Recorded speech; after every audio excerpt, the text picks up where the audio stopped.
So I show 12:30 on my clock, so I'm going to go ahead and get started. Thank you again for joining us for this Atticus presentation on overcoming lawyer burnout and breaking the cycle.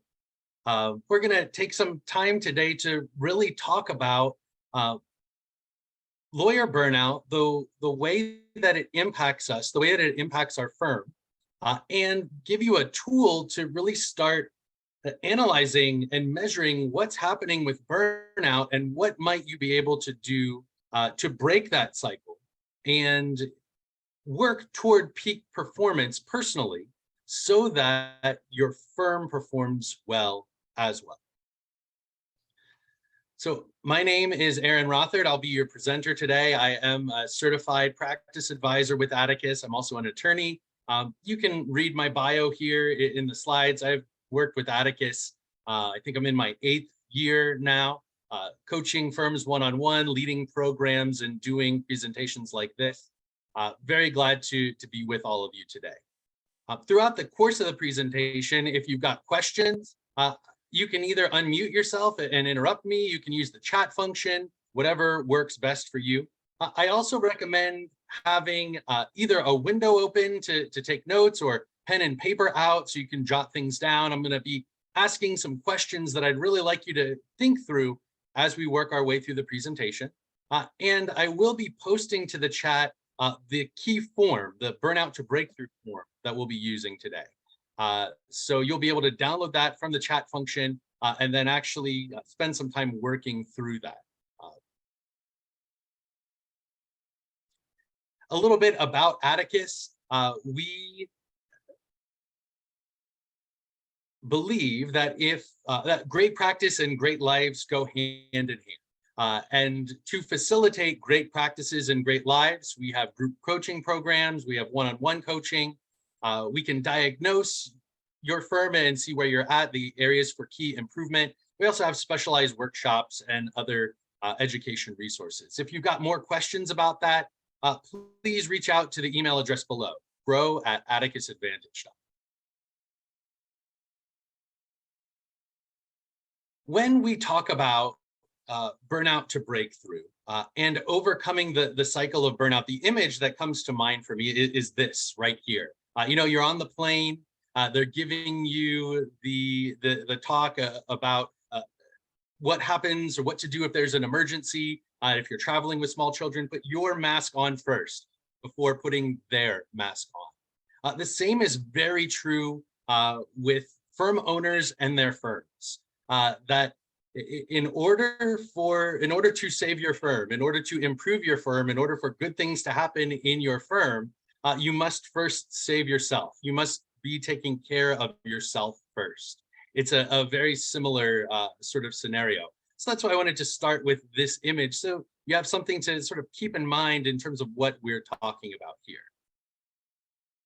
And I'm sure that some of you have experienced this in your firms, that when you're not performing at your peak, when you're bordering on or you've entered into burnout, there's an impact on your law firm, and not just its growth, but its performance overall.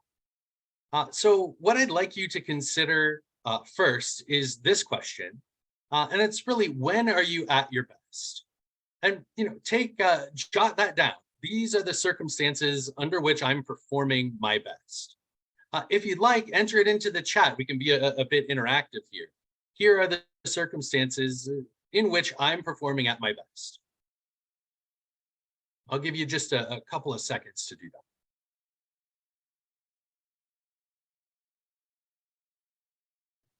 The next thing that I want you to consider is, when are you at your worst? And I see a few things coming in the chat here, so let's address those. I'm at my best when I'm not stressed over cash flow. Great. After a vacation or a nice weekend, no pressure. When I'm rested, perfect. I'm at my best under pressure, but I don't necessarily like that. That's great. And we've got some at my worsts coming in here. I'm at my worst when I'm sleep deprived. Certainly.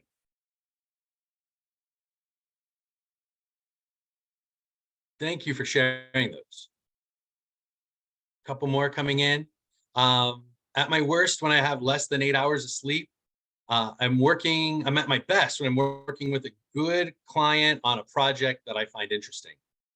Absolutely, I love that. Sleep deprived. So seeing sleep as a theme here. If we're not getting the sleep we need, we're at our worst.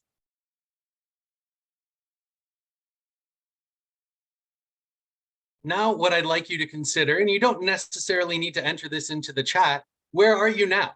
You may be at your best, you may be at your worst, you may be somewhere in between. But do your best to sort of quantify, this is where I'm at, where I feel like I'm at right now, between worst and best.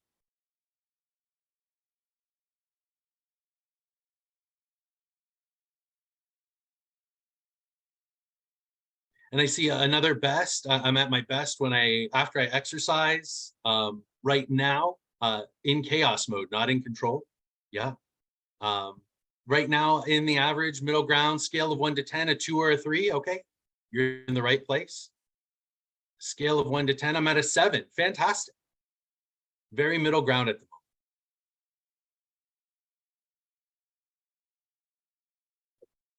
My next question for you is, where do you need to be? But more importantly, why do you need to be there? And the reason why is so important is because for any change to happen, for us to make adjustments in what's routine, and especially to move from a reactive to a proactive state, there's got to be a compelling reason. So we need to define why it is we want to make the change. What's the reason, that motivating factor that at least prompts and begins the change? Beyond that, in order for change to be sustained, we've got to have a strategy, maybe some coaching that helps us along the way. And then there's got to be accountability and follow-up. And that's what really solidifies that change and make sure that we continue to progress through it. Right now, though, what we're focusing on is that compelling reason, the why behind the change. So just write that down for yourself. This is why. This is where I'd want to be, where I need to be, and here's why I want to be.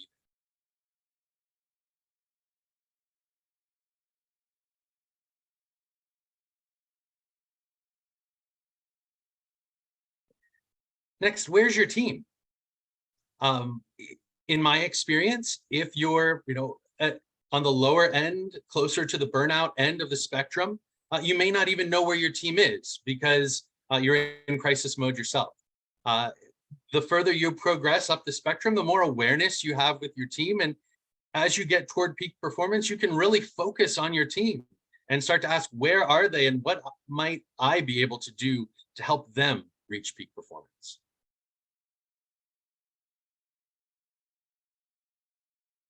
I see some compelling reasons coming into here. The where and the why are things I need to work on. Great. Um, no client wants a tired lawyer. Self-care will make me a better lawyer. So in order to sustain this practice, which can't be sustained without clients, I need to make sure I'm meeting and exceeding client expectations. Great. Compelling reason, quality time with the family, not die of a heart attack. Very compelling reason. And then my team is great. I'm the weak link, certainly.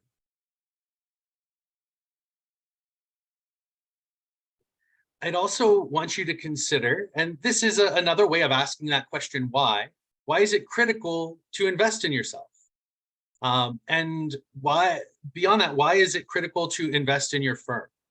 Again, Atticus believes great practice, great life. The two go hand in hand. So what is that great practice and that great life that you're pursuing that would mean that peak performance, breaking this cycle, is so important?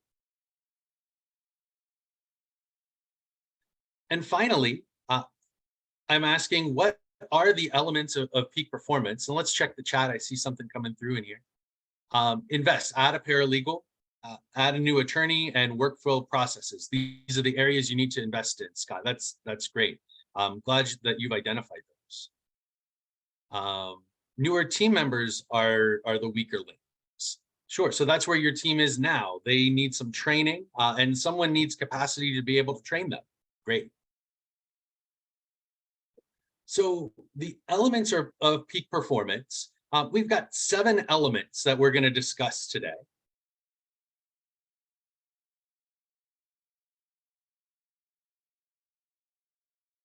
and they're listed here. The first is energy level. Where are you at in terms of your level of energy?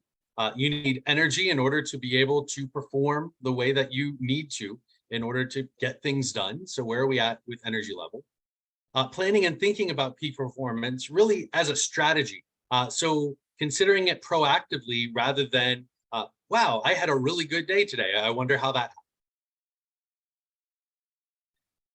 nutrition is the fuel for peak performance. So what are we eating? What are we consuming to make sure we're performing well?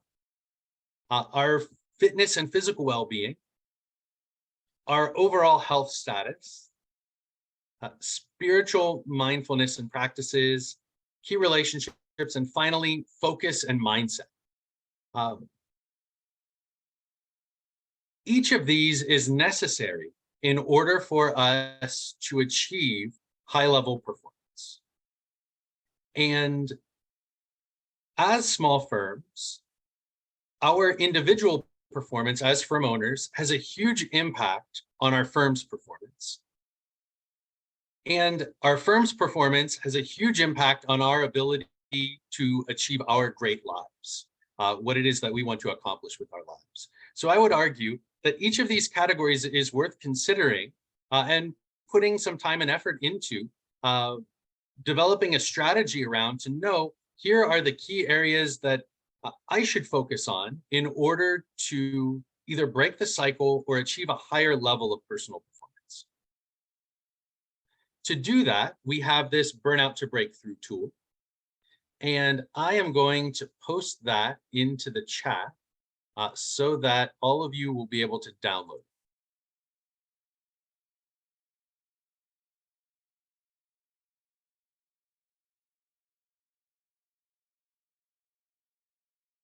So that form is now posted to the chat. You should be able to download it, print it out, use it yourself. This is what the tool looks like overall. And this is what the tool will look like once you complete it. Each of the categories that I listed out is listed down the left-hand side. And then moving toward the right is a description and a scale of 1 to 5. And you'll be deciding which description matches you best. You'll circle that, and then you'll score yourself. And I'm going to zoom in here so it makes a little bit more sense. So we see over here on the left-hand side, we have my energy level, and then a scale of burned out to peak, and a description with each of these. And so you'll look at my energy level, read each of those descriptions, and determine which one is most accurate for me. And then circle that one. And we have the 3 columns on the right. You've not done this previously, or if you have, great, you'll have a prior score. But if you've not done this previously, all you'll have is the score for now. And so you'll put your number there. And there'll be no plus or minus if you've never completed this before. So right now we're just focused on that now square. And so you'll take a look at my energy level and you say, really, not everyone around me is an idiot, like it says in number 1, but in number 2, yeah, I am struggling to stay focused. Each day is like a slog and I'm frustrated. That's accurate. So you'd circle that and then put number 2 in the now column. And then do that again for each of the criteria listed on the left-hand side. So what I'd like to do is give you a few minutes here. We'll say 4 minutes for you to work your way through each of these categories, circle what's appropriate for you, and score yourself.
Yeah, someone's asking if I can repost. I'll repost them.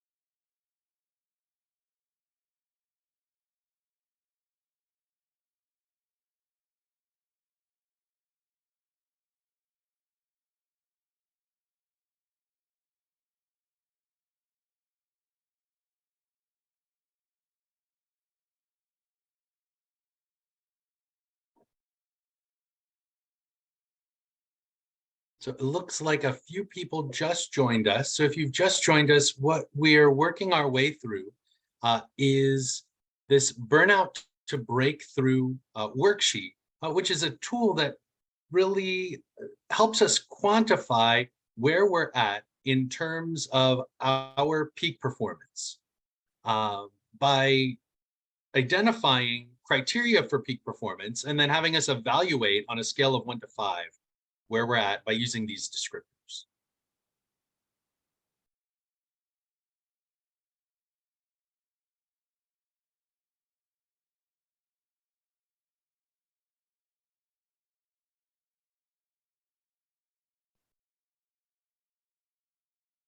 So we're 4 minutes in.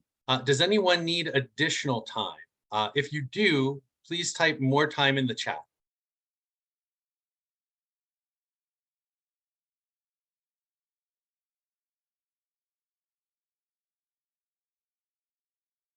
All right, so no one has typed more time. So let's move forward. Some things I'd like you to consider having completed this exercise. And the first is, for you, what would a strategic approach to your peak performance look like? That may be a focus on one particular category, maybe the category for which you scored lowest, or perhaps a category in which you scored higher, but you know if you did more, you'd get really great satisfaction out of that category. Either way, it's going to be a proactive approach to these categories that drive peak performance rather than reacting and realizing later that, oh, that was a great day, or oh, I really enjoyed that. Being more aware of those things that drive peak performance for you and looking for ways to increase those things consistently for yourself. Additionally, a strategic approach is likely going to involve those elements of change that I discussed earlier, the change cycle, that there's got to be the compelling reason to start. There's got to be some strategy or coaching involved along the way. And then there's got to be some form of accountability that holds us to our commitments. Perhaps you've tried things like this in the past and you've sort of fallen off the wagon, so to speak. And I've had many attorneys I've worked with say, well, I'm hesitant to do this again because it hasn't worked so many times. So for you, perhaps your strategy is becoming a frequent starter, looking for ways and opportunities to start and restart frequently. In order to ensure that, yes, you're going to fall off the wagon, but there's a process, a strategy for getting back on again. For others, perhaps accountability is the real big piece of this strategic approach. And you need to find someone who's perhaps achieved the thing you're looking to achieve and align with them or have them hold you accountable to the process, to what you're committing to. The next thing I want you to consider is the impact that your peak performance would have on your law firm's peak performance.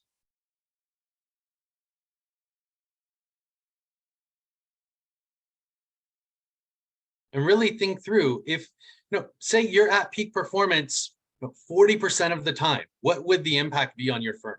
You're at peak performance 60% of the time, what would the impact be on your firm?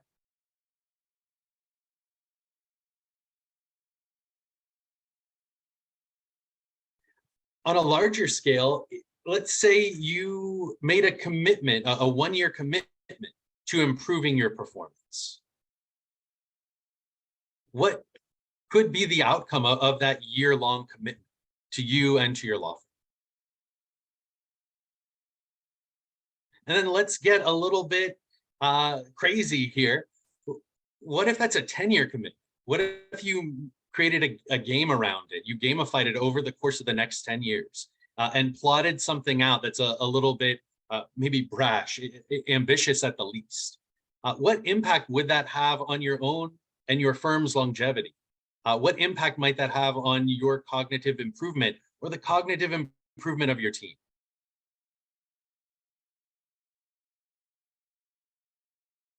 And here's where the real rubber meets the road.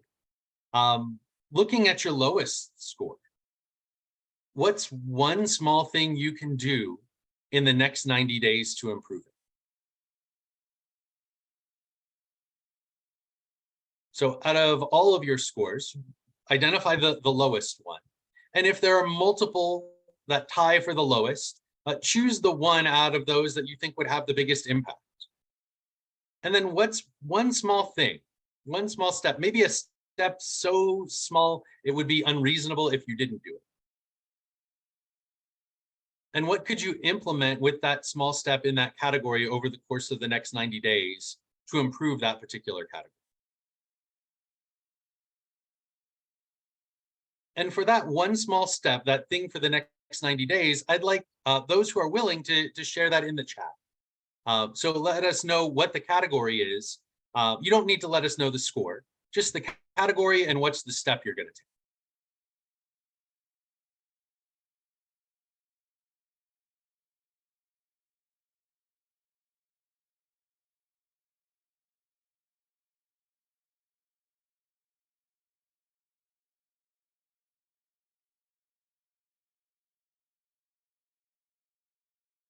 Good. So Doris is planning and thinking about peak performance.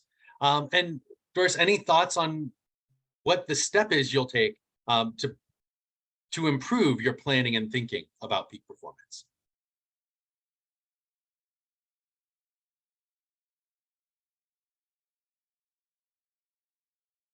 Here we go. Cassie, her category is peak performance. Create a priority process and utilize the same. Great. Energy level and focus. One small thing is to do spin classes more regularly. My challenge for you would be to put a number to more regular. That way you have something measurable to work toward and hold yourself accountable to. And if someone else is holding you accountable, they can hold you accountable to that number as well. Parking at the far end of the lot so I can get more steps in during the day. Maybe it's one small step that leads to a lot of small steps. I like it. Make a time plan each day that includes self-care. Excellent. 15 to 20,000 steps a day. Excellent. And return calls while walking. So, and spending time walking with your wife. That's great. So you're combining things that you want to prioritize with each other. Getting those priorities done simultaneously. I like it. Make a list of goals for the year, divided into categories. Good. So you're creating that year-long plan. Perfect. Ralph's going to focus on that My Great Life worksheet. Great. Planning vacations. Excellent. So thank you for sharing all of those. That's great. But with this tool, my recommendation is that if you see an impact here, and if you're going to commit to this level of improvement and go on this journey pursuing peak performance for you, that you review this tool monthly, so that each month you're taking a look and you're saying, all right, where am I at in these categories? That way you're starting to put something measurable around these categories that often aren't so measurable. So in our firms, we have dashboards. We have all sorts of different tools for tracking different metrics and things. What we often don't have is a great tool for applying metrics to our own peak performance. These categories can often be elusive. And so the goal of this tool is to make them a little less elusive, a little more measurable, so that you can mark where you are and then pursue improvement in key areas and create a plan around this worksheet. So in your pursuit of peak performance. Good. And Rebecca's going to plan recovery days in her schedule. Fantastic. You know, you feel you need that time to recover, making sure you have that time for you.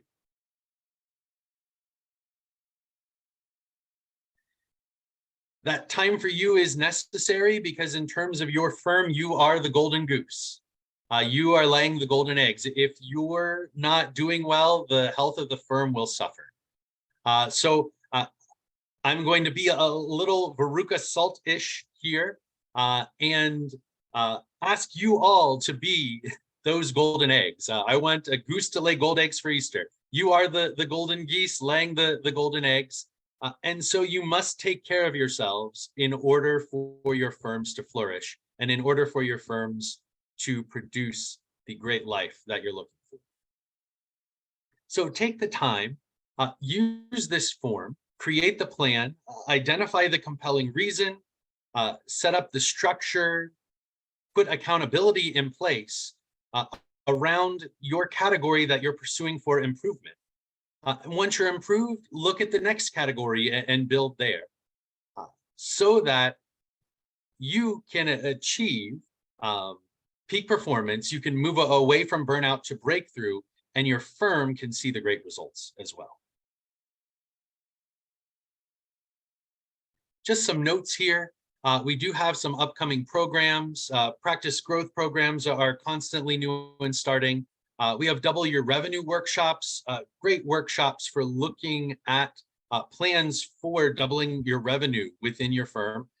We have one upcoming in Houston, one in Orlando, and we also have a workshop titled Setting Law Firm Goals for a Profitable 2023, happening December 15th.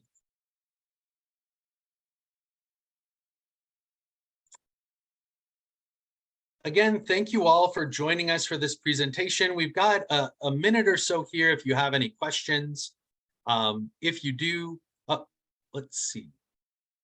We've got Doris asking if I would be able to post the Migrate Life worksheet. I don't have that to post right now, Doris, but we can certainly see what we can do about that. Teresa's on it and she can take care of that. If you all have any questions, I'll give you she's posted it. So there it is, Migrate Life. If you have questions of me, you can reach out to me. My email is Aaron, AARONR, at atticusadvantage.com. You can also reach out to grow@atticusadvantage.com for more general questions. Thank you all for taking the time to listen to this presentation. Please work your worksheets. Identify what the areas for improvement and work on that plan to move forward. I see one question in the chat. Does Atticus have steps or ideas for improvements in each area or other resources? So certainly we do have suggestions for those improvements. I'm not sure if there is a specific resource, but let's get connected, Scott, and we'll see what we can help you with there. Doris is asking for my email, so I'll post that in the chat.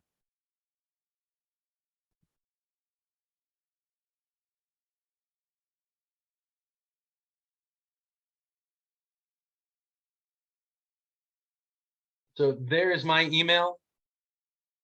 Thank you again, everyone. If you have questions, please reach out.